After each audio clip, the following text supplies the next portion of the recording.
Hvad er det for en sang, du kan synge? Må jeg høre?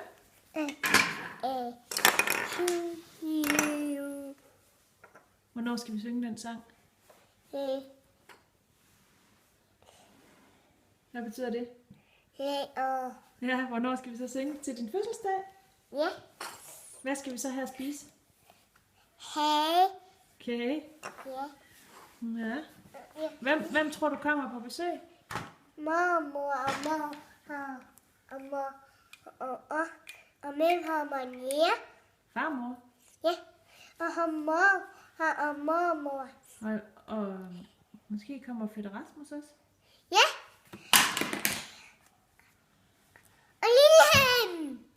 Og Vilhelm? Ja. Måske, det tror jeg ikke. Men så kan Vilhelm komme en anden dag. Nej. Ja, prøv, skal vi synge den her sang sammen så? Hvad det er for en sang? Happy birthday to you. Happy birthday to you. Og hvor mange lys skal der være i lagkagen? Må jeg se fingrene? Prøv lige at vise mig fingrene. 3, det er nemlig rigtigt.